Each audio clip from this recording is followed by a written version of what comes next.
Hello बच्चों, जय श्री कृष्ण, जय श्रीमन नारायण, राधे राधे।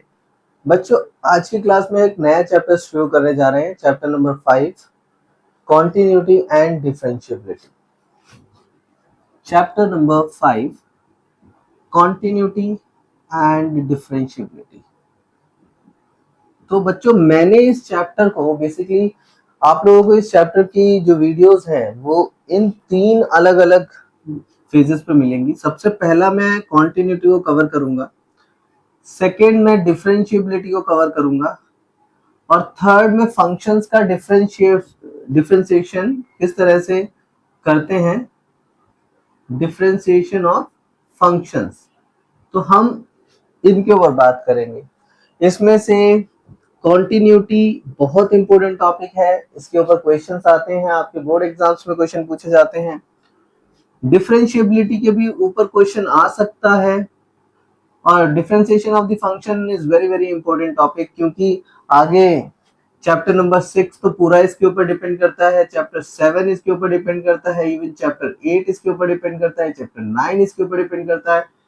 तो अगर आपको ये नहीं आता तो बच्चों समझ लीजिए कि आपको ये 4 चैप्टर भी नहीं आएंगे। बिल्कुल सिंपल है, ठीक है। यानी कहने का मतलब है एक अकेला चैप्टर बाकी 4 चैप्टर के लिए बहुत ही ज्यादा जरूरी है, ठीक है। हाँ, कॉन्टिन्यूटी में कहता हूँ कि अगर आपको नहीं आती, आपको नहीं समझ में आती, तो वो हमारी वीडियोस हैं, हमारे लेक्चर्स हैं, तो आप वहां से इनको समझने की कोशिश करें। डिफरेंशिएबिलिटी बहुत इजी टॉपिक है, तो हम इसके बाद ऊपर भी बात करेंगे, बट हाँ, इसमें भी डिफरेंशिएशन ऑफ फंक्शन बाकी चैप्टर्स के लिए बहुत इंपॉर्टेंट है, लिंक है ये। तो एक काम करते हैं बच्चों, देर ना करते हुए शुरू करते हैं अपना टॉपिक। और जो आज की क्लास में हम कॉन्टिन्यूटी को डिस्कस करने जा रहे हैं, उसको भी, कॉन्टिन्यूटी को भी मैं अलग अलग पार्ट्स में डिवाइड करके समझाऊंगा। आज मैं पहला पार्ट लेता हूँ, फर्स्ट पार्ट, ठीक है। फर्स्ट पार्ट की वीडियो होगी, इसमें फर्स्ट पार्ट में हम कॉन्टिन्यूटी को समझेंगे। वैसे हमने इसको 4 पार्ट्स में डिवाइड किया है, फर्स्ट और सेकंड पार्ट हम इसी के अंदर ले सकते हैं। फर्स्ट और सेकंड एक दूसरे के साथ मिलकर आ जाएगा। थर्ड पार्ट और फोर्थ पार्ट जो है, ये वीडियोस आपको आगे मिलेंगी। तो आज मैं फर्स्ट और सेकंड दोनों पार्ट्स को एक साथ लेकर चलूंगा, ठीक है। तो मुझे ऐसा लगता है हम रेडी हैं आगे चलने के लिए, कॉन्टिन्यूटी को समझने के लिए। चैप्टर नंबर 5 बहुत इंपॉर्टेंट चैप्टर है आपके सिलेबस के पॉइंट ऑफ व्यू से, आपके बोर्ड एग्जाम के पॉइंट ऑफ व्यू से, तो बने रहिए मेरे साथ, ठीक है। चलिए,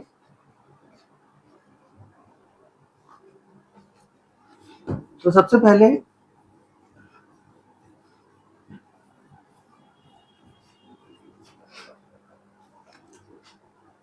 चैप्टर 5 में सबसे पहले तो ये समझते हैं कॉन्टिन्यूटी का क्या मतलब होता है। कॉन्टिन्यूटी का आखिर मीनिंग क्या है। एक फंक्शन लेते हैं, सबसे पहले एक फंक्शन लेते हैं। फंक्शन हमारा होगा f x is equal to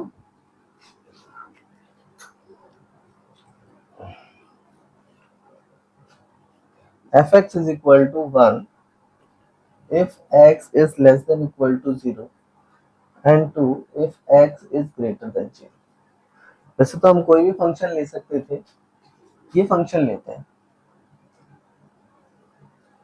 इस फंक्शन का मीनिंग है जब 0 या 0 से छोटा है x, तो उस सिचुएशन में फंक्शन जो है वो 1 है, हमारे पास एफ एक्स जो है 1 है, ठीक है। और जब x की वैल्यू 0 से बड़ी है तो हमारे पास फंक्शन की वैल्यू 2 है। तो चलिए काम करते हैं, हम इसका ग्राफ बनाने की कोशिश करते हैं। पहले देखते हैं कि x जब 0 से छोटा और 0 के बराबर है तो इस फंक्शन में कौन कौन से वैल्यूज एग्जिस्ट कर सकती हैं। ग्राफिकली हम इस चीज को समझेंगे तो और अच्छे से समझ आएगा। यहाँ पर x ले लीजिए, यहाँ f(x) ले लीजिए। कहता है x is less than equal to 0, यानी कि 0 और उससे छोटी वैल्यू, यानी -1, -2, -3, -4, और ये बहुत सारी इंफिनिटी तक वैल्यूज हैं। 0 पर फंक्शन 1 है, माइनस पे भी 1 है, -2 पे भी 1, -3 पर भी 1 और -4 पर भी 1, ठीक है। सेम ऐसे ही ले लेते हैं, x ग्रेटर देन 0 है, तब हमारे पास जो फंक्शन है उसका ग्राफ, ये x हो गया और ये हमारा fx हो गया। ग्रेटर देन 0 का मतलब हुआ कि या तो 1 हो या 2 या 3 4 5 6, और इन सभी वैल्यूज पर ये क्या है, 2 है, सभी वैल्यूज पर 2 है। ठीक है, अगर हम यहाँ ग्राफ को प्लॉट करने की कोशिश करते हैं, ये हमारे पास आ गया 0, ये 1 और ये हमारा हो गया 2, ये हमारे पास -1, ये -2, 1 2 3 4 5 6, ये हमारा हो जाएगा -x और ये हमारा हो जाएगा +x, ये -1 -2 -3 -4 -5 -6, ये हमारे पास होगा fx और ये हो जाएगा हमारा -fx। ठीक है जी, अब आप देखें ग्राफ के ऊपर ये वैल्यूज कैसे प्लॉट होते हैं।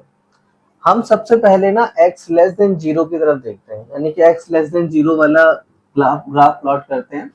तो हम देख रहे हैं कि जब 0 के बराबर है तो फंक्शन 1 है,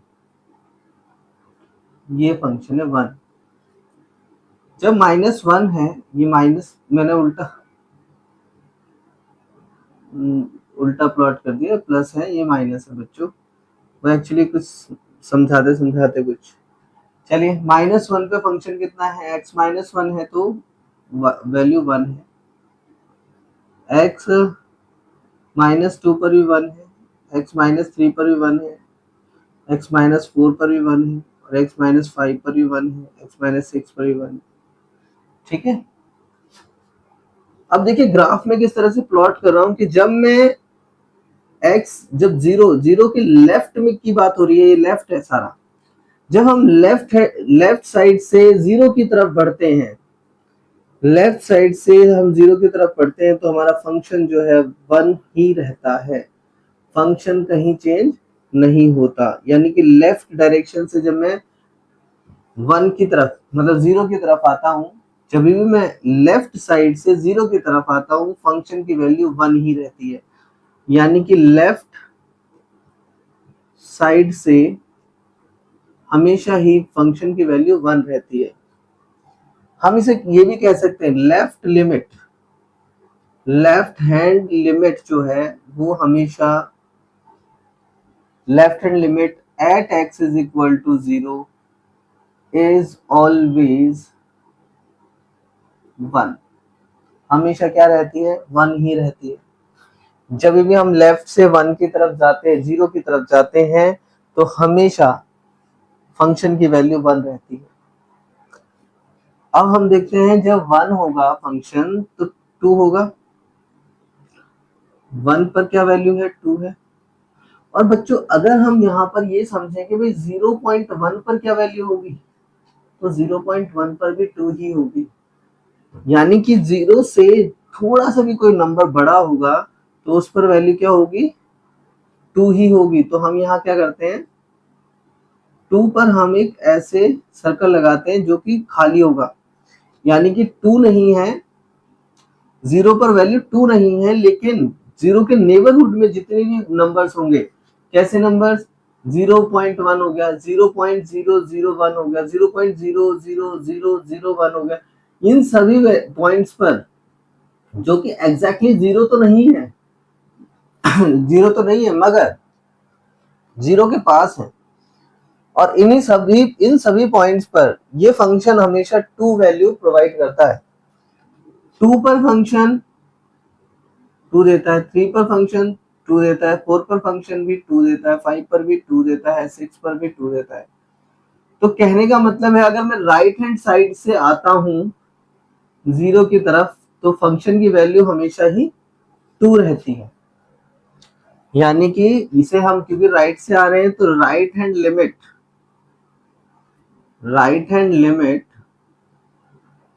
at x is equal to 0 is 2। ठीक है, हमेशा क्या रहती है, 2 रहती है। एक बहुत ही इंपॉर्टेंट जो बात यहाँ देखने को मिलती है कि जब मैं लेफ्ट से आया तो मैंने इस पेन को लिफ्ट नहीं किया, डायरेक्ट पेन को इस तरह से करते हुए यहाँ आ गया। मैं राइट से आया तो राइट से भी मुझे पेन को लिफ्ट नहीं करना पड़ा, मैं 2 तक पहुंच गया। लेकिन जैसे ही मैं 0 पर पहुंचता हूं वैसे ही मुझे पेन को लिफ्ट करना पड़ता है, 2 से हटाकर 1 पर लेकर आना पड़ता है। यानी देखें यहां पर बनाता हूं मैं, अगर मैं लेफ्ट से आया तो ऐसे पहुंच गया, ठीक है। लेकिन अब मुझे इस पॉइंट से 2 पर जाना है, इस पॉइंट से इस पॉइंट पर जाना है, तो जाहिर सी बात है ऐसे नहीं जाऊंगा, यहां से पेन लिफ्ट करूंगा, यहां पहुंचूंगा। और राइट से भी मैं इसी तरह से आ गया।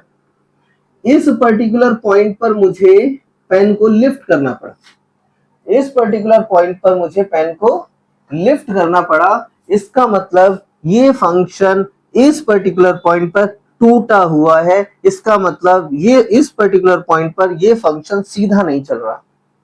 इसका मतलब इस पर्टिकुलर पॉइंट पर मुझे पेन को लिफ्ट करने की जरूरत पड़ी। इसका मतलब इस पर्टिकुलर पॉइंट पर फंक्शन डिसकंटीन्यूअस है। इसका मतलब इस पर्टिकुलर पॉइंट पर फंक्शन की कॉन्टिन्यूटी एग्जिस्ट नहीं करती।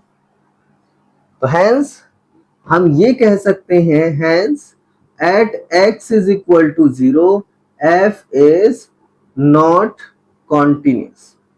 और जब कोई फंक्शन कॉन्टिन्यूस नहीं होता देन द फंक्शन इज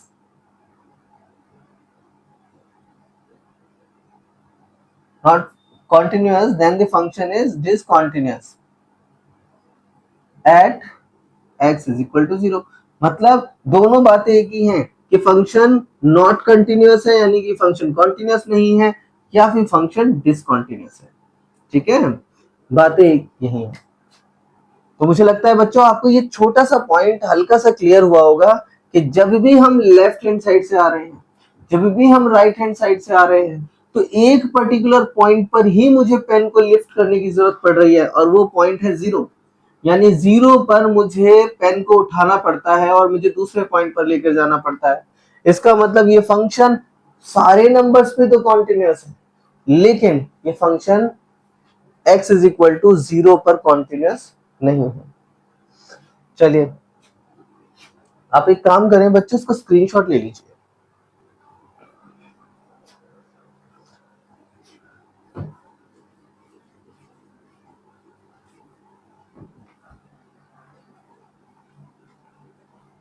अगर हम इसको थोड़ा सा चेंज करें, हम इसको चेंज करते हैं कि भाई x इज इक्वल टू 0 है तब तो 2 है, और जब x इज इक्वल टू 0 नहीं होता तब ये 1 है। तो इस फंक्शन का अगर ग्राफ प्लॉट करने की कोशिश करें, ठीक है, यानी कि 0 पर तो 0 आ रहा है, 0 पर 0 आ रहा है, इस वाली वैल्यूज को हम हटा देते हैं, यानी कि -5 पर भी क्या आ रहा है 1।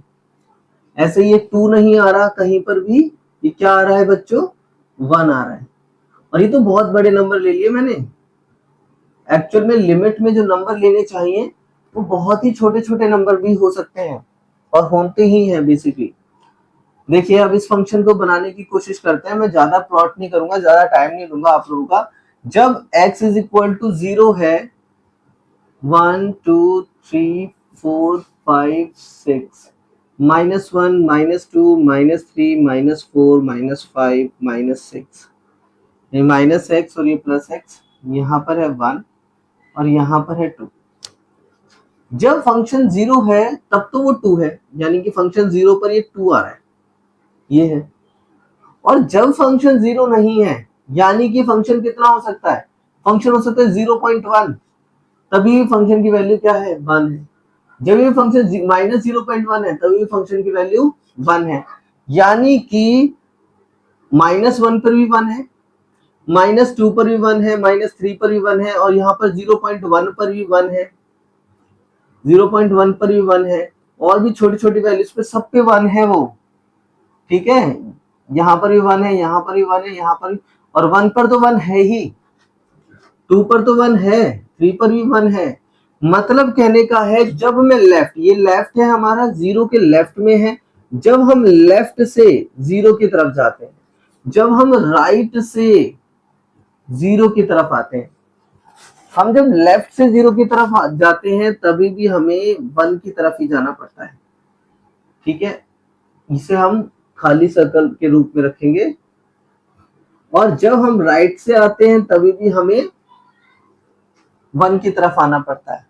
लेकिन आप खुद देखें, आप देखें कि यहां से हम पेन उठा लेकर गए, यहां पर इस पर्टिकुलर पॉइंट पर मुझे पेन को लिफ्ट करना पड़ता है, तब जाकर मैं उसके नेबरहुड से फिर राइट की तरफ चला जाता हूँ, या फिर राइट से मैं यूं आता हूं तो मुझे यहां पर पेन लिफ्ट करके ऊपर जाना पड़ता है, तब मैं नीचे आता हूं। तो इसमें एक ही पॉइंट ऐसा है जिस पर मुझे पेन को लिफ्ट करना पड़ता है, पेन को अपनी जगह से हटाना पड़ता है। और ये किस लिए होता है? ये फंक्शन के टूटने की वजह से होता है, ये फंक्शन के अलग होने की वजह से होता है। यानी कि ये फंक्शन इस पर्टिकुलर पॉइंट पर अलग अलग है। इस फंक्शन में राइट से या लेफ्ट से या राइट से जब हम आते हैं तो इस ही पॉइंट पर हम रुकते हैं, अलग हटते हैं, दूसरे पॉइंट पर जाते हैं, फिर दोबारा से नीचे आते हैं और आगे बढ़ जाते हैं। यानी ये फंक्शन इस पॉइंट पर टूटता है, ये फंक्शन इस पॉइंट पर डिसकंटिन्यूअस है। तो हम ये कह सकते हैं function is discontinuous at point zero. तो बच्चों मुझे ऐसा लगता है कि आपको ये छोटी सी चीजें समझ आई होंगी कि आखिर कॉन्टिन्यूटी का क्या मीनिंग है, आखिर कॉन्टिन्यूअस फंक्शन का क्या मीनिंग है। चलिए एक छोटा सा फंक्शन और डिस्कस करते हैं। फंक्शन है हमारा साइन एक्स, बहुत ही बेसिक सा फंक्शन है। 11th क्लास में हमने इसका ग्राफ भी बनाया है, मैं ग्राफ बनाकर दिखा रहा हूँ बस, लेकिन किस तरह से एग्जैक्टली ग्राफ बनेगा एंगल्स वगैरह लेकर मैं वो काम नहीं करूंगा। ठीक है, ये ग्राफ है हमारे पास, ये जीरो है, ये वन है और ये यहाँ पर -1 है। तो फंक्शन का ग्राफ जो है जीरो से शुरू होता है और वन तक जाता है, वन से फिर जीरो पर आ जाता है, फिर -1 पे जाता है, फिर इस तरह से आता है। अब इस ग्राफ में आप देखिए मैं जैसे भी चल रहा हूं लेकिन मुझे पेन को लिफ्ट करने की जरूरत नहीं पड़ रही, जहां तक भी मैं जाता हूं इस पेन को ऐसे ही लेके चलता हूं। ठीक है, इस तरह से कहने का मतलब है जहां तक भी आप जाओ कभी भी आपको पेन को लिफ्ट नहीं करना पड़ेगा, पेन को हटाना नहीं पड़ेगा, पेन हमेशा ही आप सिंपल सिंपल चलते जा सकते हैं। एक एक और ग्राफ बनाते हैं लाइन का, जैसे f x is equal to x वाली लाइन है। ठीक है, एक्स बिलोंग्स टू आर, यानी इसका पूरा डोमेन जो है वो रियल नंबर है। आप ये समझेंगे कि जब मैं इसका ग्राफ बनाता हूं तो लेफ्ट से जीरो की तरफ जाता हूं और इस तरह से ही आगे बढ़ता रहता हूं, मुझे कहीं पेन उठाने की जरूरत नहीं पड़ती। तो बच्चों ऐसे ग्राफ, ऐसे फंक्शन जिनमें कहीं ब्रेक नहीं होता, कहीं वो फंक्शन टूटते नहीं है, कई फंक्शन अलग अलग नहीं होते, ऐसे फंक्शंस को हम कॉन्टिन्यूअस फंक्शन कहते हैं।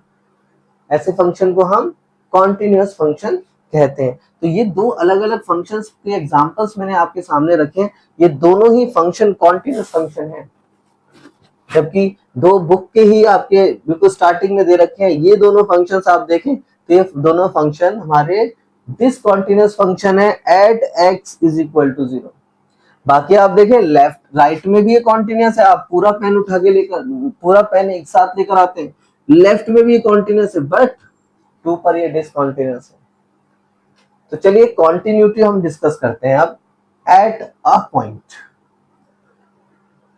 अब स्क्रीनशॉट ले लीजिए इसका। तो बच्चों अभी कॉन्टिन्यूअस क्या होता है, कॉन्टिन्यूटी क्या होती है, मुझे ऐसा लगता है ये चीज तो क्लियर हो गई होगी आपको। अब कॉन्टिन्यूटी एट अ पॉइंट, अब हमने ना इसको तीन अलग अलग पार्ट्स में डिवाइड किया, चार पार्ट्स में डिवाइड किया बेसिकली, और मैं चार पार्ट्स को अलग अलग लेकर चलूंगा। ठीक है, ताकि आप समझ सकें। तो फर्स्ट पार्ट जो है हम सीखेंगे continuity at a given point, यानी कि given point x is equal to a। इस a पॉइंट पर हमें इस कॉन्टिन्यूटी देखनी है फंक्शन की। तो इस a फंक्शन पर अगर हम देखते हैं कि limit x tends to a f x बराबर हो जाता है f ऑफ a के, तब हम कहते हैं then f is said to be continuous at x is equal to a। ये उन सभी फंक्शंस के लिए हैं जो फंक्शन डिवाइड नहीं हो रहे हैं किसी एक पॉइंट पर, यानी कि फंक्शन आपको सीधे सीधे गिवन है। जैसा कि आपका एग्जाम्पल नंबर 1 कहता है, एग्जाम्पल नंबर 1 है fx आपके सामने है 2x प्लस 3, हमें इसकी कॉन्टिन्यूटी चेक करनी है x इज इक्वल टू 1 पर, यानी किसी एक पर्टिकुलर पॉइंट पर हम कॉन्टिन्यूटी चेक करना चाहते हैं। तो आपके सामने ये फंक्शन है fx is equal to 2x plus 3, और मैंने अभी भी बताया कि हमें क्या करना है, continuity at a given point x is equal to a। हम केवल x is equal to a पर ही कॉन्टिन्यूटी चेक करना चाह रहे हैं। तो देखें, ये फंक्शन डिस्ट्रीब्यूटेड नहीं है, ये फंक्शन पूरा रियल नंबर पर सेम फंक्शन गिवन है आपको। हमें किसी एक पॉइंट पर हमें इसकी कॉन्टिन्यूटी चेक करनी है, ठीक है। तो हम सबसे पहले इस पॉइंट पर इसकी वैल्यू निकालेंगे f ऑफ 1। तो कितना हुआ बच्चों, 2 प्लस 3 यानी कितना आया 5। अब हम क्या करते हैं, लिमिट निकालते हैं, limit x tends to 1 fx। तो limit x tends to 1 fx हमारे पास 2x प्लस 3 है। अगर आप देखिए पूरे फंक्शन के डिनोमिनेटर में 1 है, यानी कि लिमिट वाला कॉन्सेप्ट आपने 11th क्लास में किया होगा। लिमिट में हम हमेशा देखते हैं कि डिनोमिनेटर में क्या वैल्यू गिवन है, क्या डिनोमिनेटर में 0 गिवन है, या डिनोमिनेटर में लिमिट पर वो 0 हो रहा है कि नहीं। तो लिमिट पर बच्चों ये 0 नहीं हो रहा, ये तो पूरा 1 है। साथ के साथ कोई ऑपरेशन लगाने की भी कोई आवश्यकता लग नहीं रही है, फंक्शन सही है। तो हम x इज इक्वल टू 1 की लिमिट की वैल्यू डायरेक्ट डालते हैं इसके अंदर, और हमारे पास आंसर आएगा 5। अब आप देख सकते हैं कि limit x tends to 1 fx निकल के आ गया है, limit x tends to 1 fx निकल कर आ गया f ऑफ 1 के, यानी f ऑफ 1 के बराबर आ गया। Therefore fx is continuous at x is equal to 1। समझ गए, ये है पहला पॉइंट कि किसी एक पॉइंट पर हमें कॉन्टिन्यूटी चेक करनी है, तो x इज इक्वल टू 1 पर ये फंक्शन कॉन्टिन्यूअस हो जाता है। तो होपफुली आपको समझ आया होगा बच्चों। तो चलिए इसका स्क्रीनशॉट ले लीजिए आप।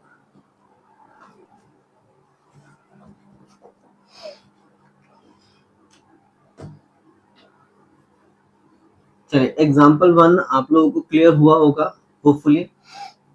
सेम टॉपिक पर एक और एग्जाम्पल है, वो लेते हैं, एग्जाम्पल नंबर 2। एग्जाम्पल नंबर 2 में ये कंसेप्ट को आपके सामने लिखा रहने देता हूं। एग्जाम्पल नंबर 2 लेते हैं जब तक।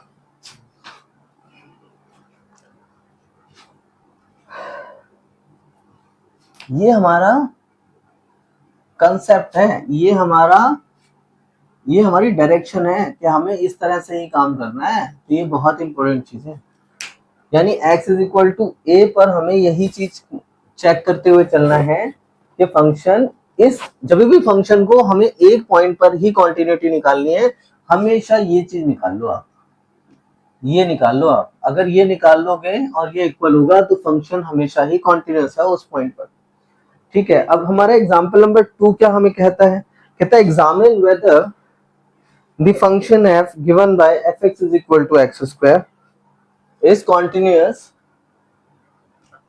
at x is equal to 0। हमें 0 पर इसकी कॉन्टिन्यूटी चेक करनी है, हमें 0 पर इसकी कॉन्टिन्यूटी चेक करनी है। फिर वही देखो, एक ही पॉइंट पर कॉन्टिन्यूटी चेक करनी है, तो सबसे पहले हम निकालेंगे at x is equal to 0। तो f of x कितना है हमारे पास, x स्क्वायर है। f of 0 कितना हो जाएगा, 0 हो जाएगा। अब समझते हैं limit x tends to 0 fx। तो limit x tends to 0 fx कितना है, x स्क्वायर है। अब वैल्यू पुट करें, वैल्यू हो जाती है हमारे पास 0, यानी limit x tends to 0 fx हमारे पास हो जाएगा 0।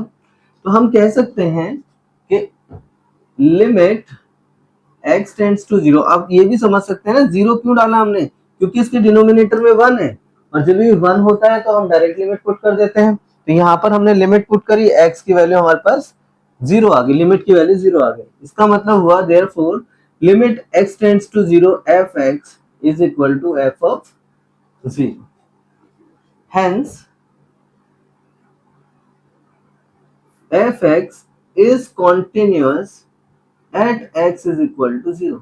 इसका मतलब जो फंक्शन है वो 0 पर कॉन्टिन्यूस है, इसका मतलब फंक्शन 0 पर कॉन्टिन्यूस है। ठीक है, आई होप आपको क्लियर हुआ होगा बच्चों। जल्दी से स्क्रीनशॉट ले लीजिए इसका। चलिए अब मैं आप लोगों को मैंने कहा था कि इसको अलग अलग पार्ट्स में हम डिवाइड करके काम करेंगे। तो फर्स्ट पार्ट के अंदर ये जो हमारा x is equal to a, यानी किसी एक पर्टिकुलर पॉइंट पर हमें कॉन्टिन्यूटी चेक करनी है।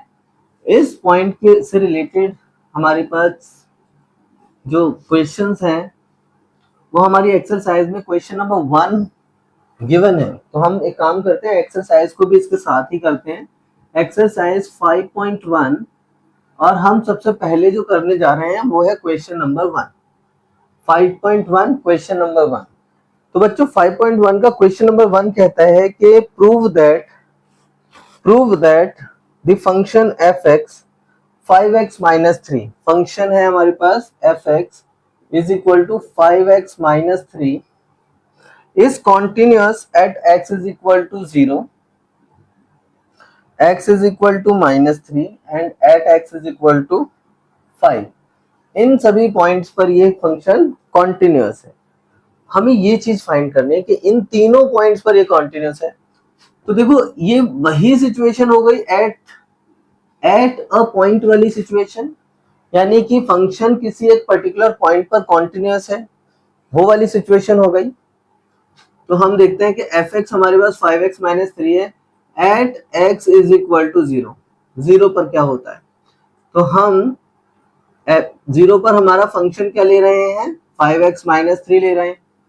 तो f(x) यानी f ऑफ 0 कितना हो जाएगा, 0 माइनस 3 हो जाएगा, 0 माइनस 3 यानी कि हो गया माइनस 3, आंसर आ गया हमारे पास। अब लिमिट निकालते हैं बच्चों, limit x tends to 0, f(x) हमारे पास है 5x माइनस 3। अब एक चीज समझें आप कि इसके डिनोमिनेटर में क्या है, डिनोमिनेटर में 1 है, इसका मतलब ये लिमिट और कोई स्क्वायर वगैरह भी नहीं है, कोई फॉर्मूला नहीं लग सकता, इसका मतलब लिमिट हम डायरेक्ट पुट कर सकते हैं इसमें। 5 इंटू 0 माइनस 3 यानी हमारे पास क्या आ गया आंसर, माइनस 3 आ गया। तो हम देखते हैं कि limit x tends to 0 f(x) equal हो जाता है f ऑफ 0 के। Therefore f(x) is continuous at x is equal to 0, यानी कि x is equal to 0 पर फंक्शन कॉन्टिन्यूस है। तो ये था बच्चों हमारा at x is equal to 0, यानी ये 0 पर हमें फंक्शन की कॉन्टिन्यूटी चेक करनी थी, तो हमने चेक कर ली भाई 0 पर कॉन्टिन्यूस है कि नहीं। अब हम बात करते हैं at x is equal to minus 3 पर, कि फंक्शन माइनस 3 पर भी कॉन्टिन्यूस है कि नहीं। हमारे पास फंक्शन है f(x) is equal to 5x minus 3। बहुत इजी टॉपिक है, ज्यादा बर्डन नहीं लेना होता किसी टॉपिक का, ठीक है। f(x) is equal to 5x minus 3, तो f ऑफ माइनस 3 कितना हो जाएगा, 5 इंटू माइनस 3 माइनस 3, 5 3 जा 15 यानी माइनस 15 माइनस 3 तो कितना आया, माइनस 18 आ गया आपके पास। अब हम लिमिट निकालते हैं कि लिमिट x टेंड्स टू 0 और 5x माइनस 3 पुट कर दीजिए। अब इसके डिनोमिनेटर में तो कुछ है नहीं, यानी 1 ही है, तो पुट करिए लिमिट को। जब हम लिमिट को रख देंगे तो लिमिट नहीं लगाते हैं, जब हम लिमिट रखते हैं तो ये हो जाएगा 5 इंटू में 0 माइनस 3, यानी आंसर कितना आ गया, अच्छा सॉरी यहाँ 0 थोड़ी ना है, हम तो 3 पे निकाल रहे हैं ना, माइनस 3 पर, तो माइनस 3 पर माइनस 3 रख दीजिए, यानी कि माइनस 15 माइनस 3 कितना आया, माइनस 18 आ गया। यानी कि limit x tends to minus 3 f(x) is equal to f of minus 3 आ गया। Therefore f(x) is continuous at x is equal to minus 3। यानी फंक्शन जो है वो -3 पर भी कॉन्टिन्यूअस निकला, 0 पर भी कॉन्टिन्यूअस आ गया और -3 पर भी। चलिए लास्ट है एक x इज इक्वल टू 5 पर, at x is equal to 5 पर देखते हैं हम। अच्छा एक ना ये सेपरेट दिखेगा आपको, ठीक है। अच्छा तो देखें फंक्शन कितना है इसके, ये फंक्शन है हमारे पास 5x माइनस 3। अब सबसे पहले 5 डाल दीजिए x की जगह, 25 माइनस 3 यानी आ गया हमारे पास 22। अब लिमिट निकाल लेते हैं, limit x tends to 5 fx, ये आएगा हमारे पास limit x tends to 5 fx मतलब 5x माइनस 3, ये वैल्यू इसमें रख दीजिए। अब आप खुद सोचें इसके नीचे 1 है तो ये नॉट डिफाइंड तो है ही नहीं कहीं पर भी, यानी 0 नहीं है नीचे, तो ये आ जाएगा, यानी 25 माइनस 3 आ गया हमारे पास 22। इसका मतलब ये हुआ कि therefore limit x tends to 5 fx is equal to f of 5, therefore f is continuous at x is equal to 5। तो बच्चों ये था हमारा क्वेश्चन नंबर 1। क्वेश्चन नंबर 1 में हमें 3 अलग अलग वैल्यूज पर कॉन्टिन्यूटी चेक करनी थी, यानी एक करनी थी x इज इक्वल टू 0 पर। तो यहाँ पर देखें हमने सबसे पहले x इज इक्वल टू 0 पर देखा तो limit x tends to 0 fx f of 0 के बराबर आ गई, इसका मतलब फंक्शन कॉन्टिन्यूअस निकला। यहां हमें चेक करनी थी at x is equal to -3, -3 पर -18 आया और लिमिट निकाला तो भी -18 आया। इस केस में भी ये दोनों आपस में इक्वल हो गए, मतलब फंक्शन कॉन्टिन्यूअस, इसका मतलब भी फंक्शन कॉन्टिन्यूअस है। यहाँ पर हमें चेक करना था 5 पर, x इज इक्वल टू 5 पर, तो अगर हम 5 पर देखते हैं तो 22 आता है और लिमिट निकालते हैं तो भी 22 आता है, इसका मतलब फंक्शन 5 पर भी कॉन्टिन्यूअस हो गया। तो बच्चों ये था हमारा पहला वाला तरीका। उस पहले वाले तरीके से यानी फर्स्ट टाइप के जो क्वेश्चंस हैं वो इसी तरह से होते हैं, किसी एक पॉइंट पर ही कॉन्टिन्यूटी चेक होती है। एक पॉइंट का मतलब रियल नंबर नहीं होता, एक पॉइंट का मतलब एक ही पॉइंट होता है। रियल नंबर में तो बहुत पॉइंट्स हैं, इनफाइनाइट नंबर ऑफ पॉइंट्स हैं। We are not talking about those infinite points, we are just talking about only one point, that is if we are eager to find out the continuity at x is equal to 0, we have just found out the continuity of the function at x is equal to 0। हमने x is equal to -3 पर continuity निकाली, यानी कि -3 की बात हो रही है बच्चों, ना तो हम -4 के बारे में बात कर रहे हैं, ना -5 के बारे में बात कर रहे हैं, ना 3 के बारे में बात कर रहे हैं, 2 के बारे में बात कर रहे हैं। बेसिकली हम केवल -3 के बारे में बात कर रहे हैं। यहाँ हम केवल 5 के बारे में ही बात कर रहे हैं, हमें 5 से छोटी वैल्यूज का या 5 से बड़ी वैल्यूज का यहाँ कोई इंटरेस्ट नहीं। तो मुझे लगता है आप लोगों को ये चीज क्लियर हो रही होगी, धीरे धीरे समझ आ रहा होगा, ठीक है। तो एक काम करते हैं, आप स्क्रीनशॉट ले लीजिए इसका।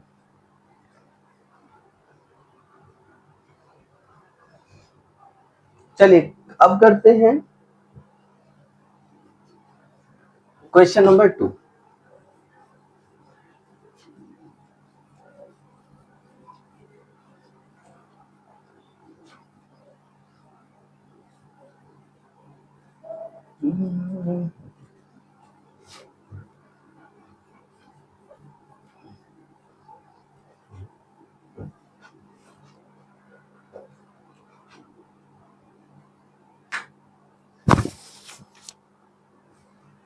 क्वेश्चन नंबर 2 कहता है examine the continuity of the function fx is equal to 2x square minus 1 at x is equal to 3, ठीक है। यानी x is equal to 3 पर हमें कॉन्टिन्यूटी फाइंड करनी है। तो बच्चों ये भी बिल्कुल इजी है, क्योंकि हमें एक ही पॉइंट पर कॉन्टिन्यूटी निकालनी है। तो सबसे पहले हम f ऑफ 3 निकालेंगे, हो जाएगा 2 इंटू में 3 स्क्वायर माइनस 1, यानी 2 इंटू में 9 माइनस 1, 18 माइनस 1, यानी आ गया हमारे पास 17। अब लिमिट निकाल लेते हैं at x is equal to 3 f x. तो limit x tends to 3, f x कितना है हमारे पास 2x स्क्वायर माइनस 1 है। वैल्यू अगर हम पुट करें तो 2 इंटू में 3 का स्क्वायर माइनस 1, 2 इंटू में 9 माइनस 1 और 18 माइनस 1 यानी ये भी कितना आ गया 17।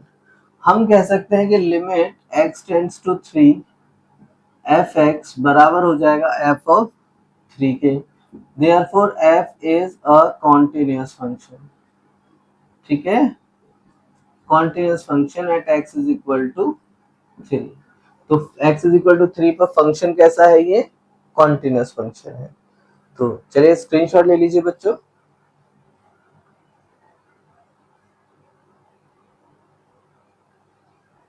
चलें अब हम करते हैं क्वेश्चन नंबर 3 नहीं करेंगे, अब हम करेंगे क्वेश्चन नंबर 4। क्वेश्चन नंबर 4 बिल्कुल सेम है, ये भी आप अपने पास ना अपनी नोटबुक बुक जरूर रखें। वैसे तो आपकी स्क्रीन पर क्वेश्चंस दिखते हैं, मगर फिर भी अगर आप बुक और नोटबुक रखेंगे तो थोड़ा इजी होगा आपको। क्वेश्चन नंबर 4 कहता है prove that the function f(x) is equal to x to power n is continuous at x is equal to n, a positive integer। यानी x is equal to n पर function continuous है, ये हमें check करना है। Same है, देखिए मेरे को n नहीं दिख रहा है, मुझे वही चीज दिख रही है जो मैंने आप लोगों को बताई थी। यानी f ऑफ n निकालते हैं इधर से, तो हो जाएगा n का n की पावर n। ठीक है, at x is equal to n, f of n is equal to n to power n।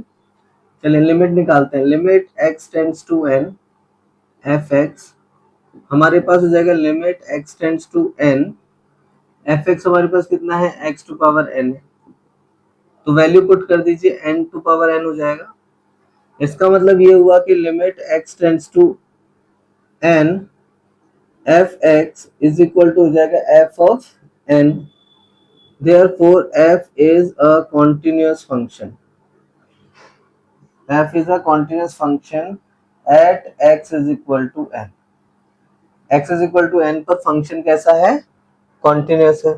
यही तो प्रूफ करना था, इट वाज यही तो क्वेश्चन था हमारा, क्वेश्चन नंबर 4 की कॉन्टिन्यूटी चेक करनी है।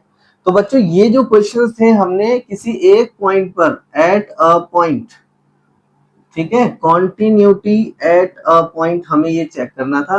तो इसका बेसिकली तरीका क्या होता है कि limit x tends to a f x हमेशा ही f ऑफ a के बराबर होना चाहिए। अगर ये होगा तो हम कह सकते हैं कि f is a continuous function at x is equal to a। ये है छोटी सी चीज, ठीक है। तो ये जो हमारा पहला पार्ट था, उस पहले पार्ट के अकॉर्डिंग हमने कुछ क्वेश्चंस किए। होपफुली आपको ये फर्स्ट पार्ट के जो क्वेश्चंस हैं ये समझ आए होंगे बच्चों। तो आप स्क्रीनशॉट ले लीजिए इसका।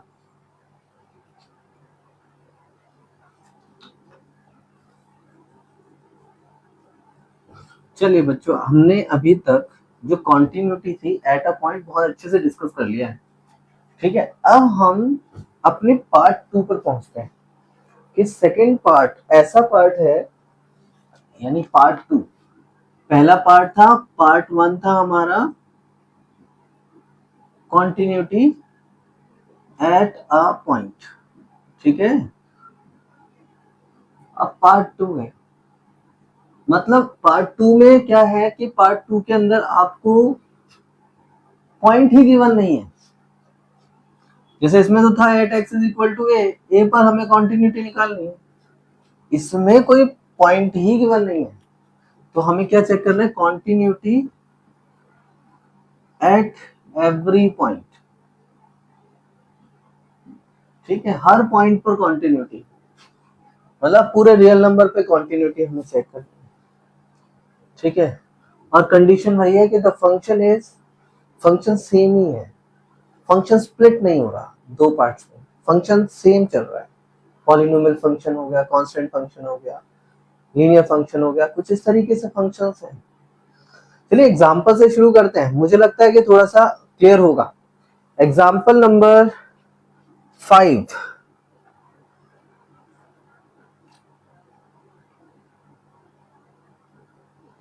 एग्जांपल नंबर 5 करते हैं। तो एग्जांपल 5 क्या कहता है बच्चों?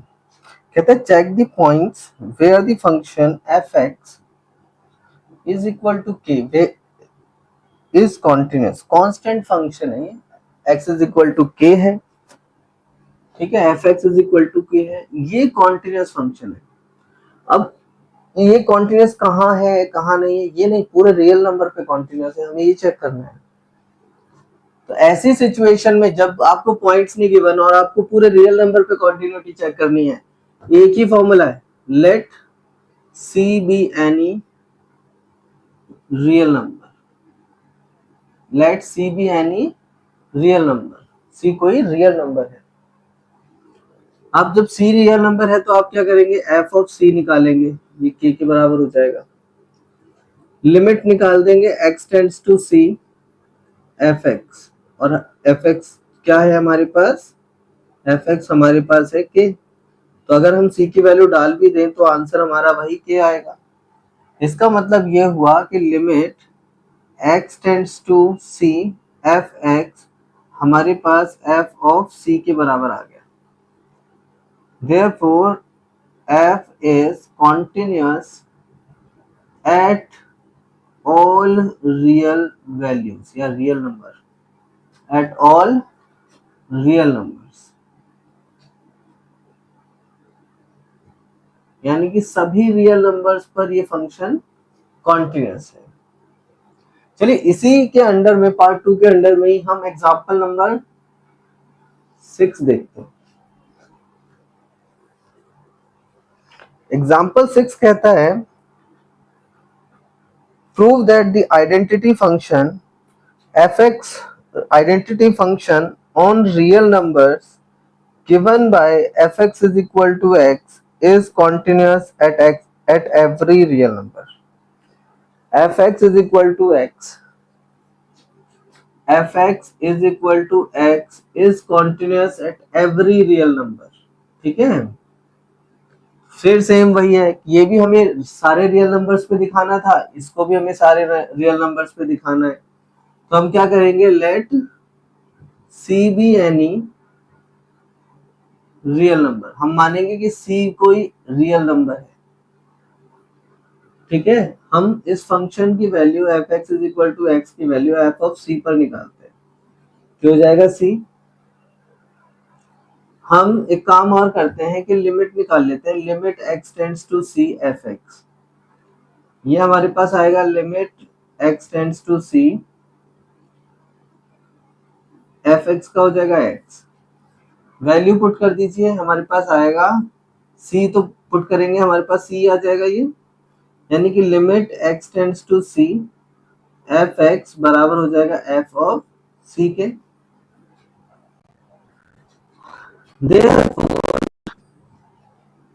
therefore fx is continuous for all, is continuous for all real numbers, is continuous for all real numbers, ठीक है। सारे रियल नंबर्स फंक्शन, सारे रियल नंबर्स के लिए फंक्शन ये कॉन्टिन्यूस है।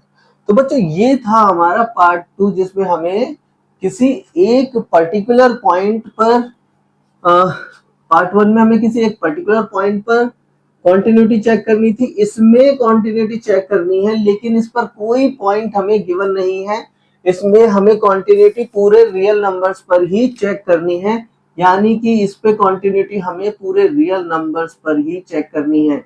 और रियल नंबर्स पर चेक करने का तरीका क्या है कि हम हमेशा अज्यूम करेंगे c be any real number, फिर वही सेम कॉन्टिन्यूटी निकालेंगे। अगर हमारा फंक्शन सी पर कुछ इस तरह से आ जाता है, यानी कि limit x tends to C f of c के बराबर हो जाता है, तो हम कहते हैं कि एफ जो है वो कॉन्टिन्यूस है सभी रियल नंबर्स के लिए।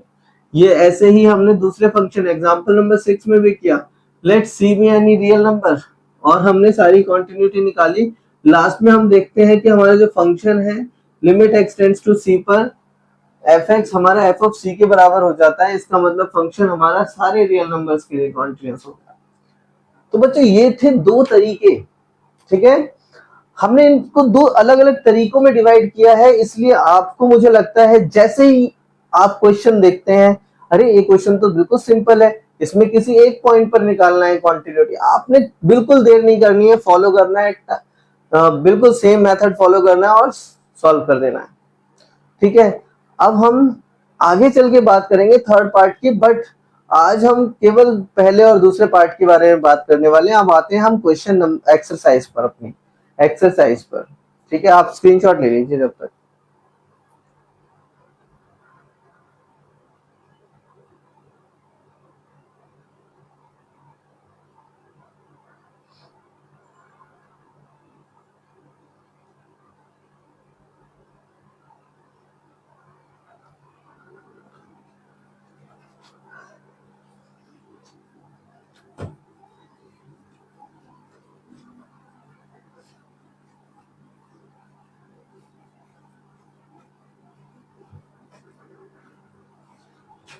क्वेश्चन नंबर 3 के 3 पार्ट्स हम करेंगे।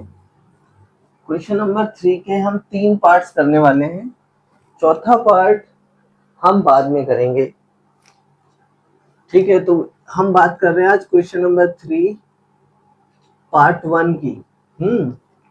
तो देखिए मैं क्वेश्चन नंबर 3 में बोलता क्या है।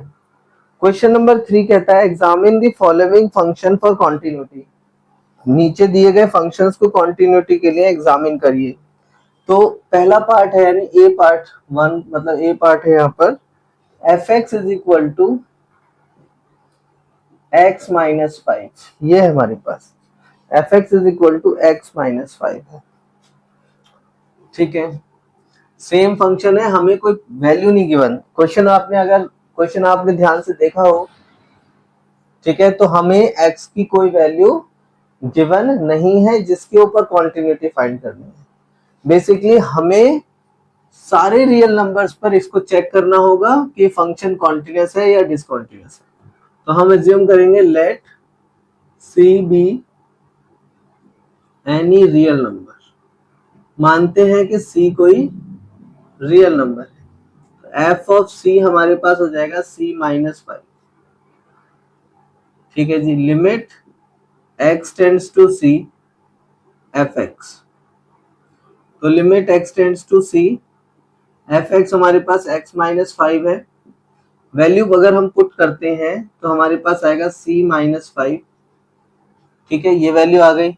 अब ये देखें दोनों आपस में इक्वल है, इसका मतलब क्या हुआ, limit x tends to C F x बराबर हो जाएगा एफ ऑफ 5 के, सॉरी एफ ऑफ सी के।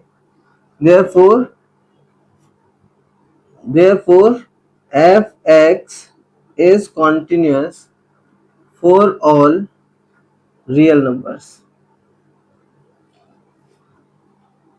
for all real numbers, सभी रियल नंबर्स के लिए ये फंक्शन कॉन्टिन्यूअस है। ये था ए पार्ट हमारा। चलिए बी पार्ट को देखते हैं। बी पार्ट है हमारा f x is equal to 1 upon x minus 5, x is not equal to 5। हमेशा आप ये सोचेंगे कि सर ये तो बहुत इजी है, हर एक एग्जाम्पल में एक नई बात बताई जाती है। बहुत ध्यान से नोट्स बनाने हैं, तरीके से सोचते हुए चलना है, ठीक है। अब इस वाले में क्या एक नई बात है, तो आप देखेंगे जब हम 5 डालेंगे इसमें, यानी कि हम हमेशा कॉन्टिन्यूटी किसी भी फंक्शन की उसके डोमेन में फाइंड कर सकते हैं। डोमेन मतलब वो वैल्यू का, वो वैल्यूज यानी वो सभी नंबर्स का समूह, वैल्यूज जिन पर ये फंक्शन डिफाइंड होता हो, इसकी वैल्यू निकल के आती हो, उसे डोमेन कहते हैं। अब इस डोमेन के अंदर हमें इसका डोमेन क्या होगा कि भाई 5 को छोड़कर सारे रियल नंबर्स का डोमेन होगा, क्योंकि अगर हम जैसे ही इसमें 5 डालेंगे 0 हो जाएगा नीचे, और 0 होते ही ये नॉट डिफाइंड हो जाएगा। तो हमें इसमें एज्यूम भी ऐसे ही करना पड़ेगा, let C be any real number, let C be any real number other than 5, 5 को छोड़कर बाकी सारा रियल नंबर है, ठीक है। तो हम निकालते हैं एफ ऑफ सी। जब हम सी निकालेंगे तो ये हो जाएगा हमारे पास सी माइनस 5। अब हम निकालते हैं limit x tends to C F X, यानी limit x tends to C F x हमारे पास 1/x माइनस 5, ठीक है। हमारे पास आ गया 1/x माइनस 5। ये वैल्यू हम इसके अंदर पुट कर देते हैं तो हमारे पास आएगा c माइनस 5, यानी कि therefore limit x tends to c F x हमारे पास आएगा f ऑफ c के। Therefore, f is a continuous function.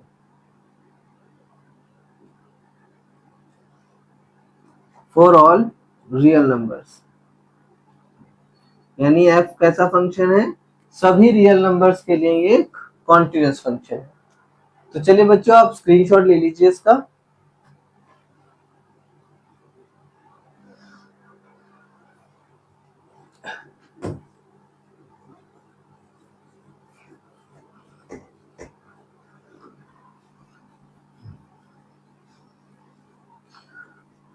C part, question number 3 part C. तो क्वेश्चन नंबर 3 में कहता है एक्स स्क्वायर माइनस 25 अपॉन में x प्लस 5, और ये हमारे पास है एफ एक्स। अगर हम यहाँ देखें कि -5 डालते ये फंक्शन तो 0 हो जाएगा, हमें यहाँ गिवन है ऐसे। अगर एक चीज और देखें ध्यान से तो ये फंक्शन के फैक्टर बनते हैं, यहाँ पर फैक्टर में x प्लस 5 कैंसिल हो रहा है। लेकिन चलो इसने ये दे रखा है तो हम यही एज्यूम करते हैं कि let x is equal to let c be any real number other than -5। C भी कोई रियल नंबर है बस -5 को छोड़कर। तो हम एफ ऑफ सी निकालते हैं, ये हो जाएगा सी स्क्वायर माइनस 25 अपॉन में सी प्लस में 5। एक काम करते हैं तो c माइनस 25 का हम लिख सकते हैं c माइनस 5 और c प्लस 5 अपॉन में c प्लस 5। इससे ये कैंसिल, हमारे पास आया c माइनस 5, ठीक है जी। अब हम निकालते हैं इसका limit x tends to c F x. तो limit x tends to c F x हमारे पास क्या आएगा, एफ एक्स आएगा हमारे पास कहाँ है, एक्स स्क्वायर माइनस 25 अपॉन में x प्लस 5। वैल्यू पुट कर देते हैं, वैल्यू पुट करते हैं हमारे पास आएगा c square minus 5 square upon में c प्लस 5।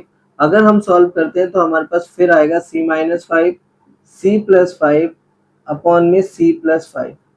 c प्लस 5 से कैंसिल, बचा क्या c माइनस 5। इसका मतलब क्या हुआ, therefore limit x tends to c F x बराबर होगा f ऑफ c के। Therefore f x is continuous for all real numbers, ठीक है। तो सभी रियल नंबर्स के लिए ये कॉन्टिन्यूअस है, all real numbers other than 5, ठीक है, अदर देन -5। इसको छोड़कर बाकी सभी रियल नंबर्स के लिए ये फंक्शन कॉन्टिन्यूअस है। होपफुली बच्चों आप लोगों को ये समझ आया होगा। आज का जो टॉपिक है यानी कि 2 पार्ट्स कॉन्टिन्यूटी के आपको क्लियर हो गए होंगे। फर्स्ट पार्ट में हमने कॉन्टिन्यूटी किसी एक पर्टिकुलर पॉइंट पर चेक करी थी और सेकंड पार्ट में हमने कॉन्टिन्यूटी सी पर चेक करी थी, यानी कि सभी रियल नंबर्स के लिए चेक करी थी। तो बच्चों जो हमारा अगली वीडियोस या अगला जो लेक्चर आने वाला है उस लेक्चर के लिए ये दोनों पार्ट्स का आपको दिमाग में रखना, आपको याद रखना बहुत जरूरी है। अगर ये दोनों पार्ट्स याद होंगे तो कंसेप्ट और अच्छे से समझ आएगा। तो बच्चों अपना होमवर्क कंप्लीट करिएगा, आपने ये सारे क्वेश्चन सारी चीजें दोबारा से रिवाइज करनी है। तो चलिए अपना बहुत ख्याल रखिएगा और हम मिलते हैं नेक्स्ट वीडियो में। जय श्री राधे।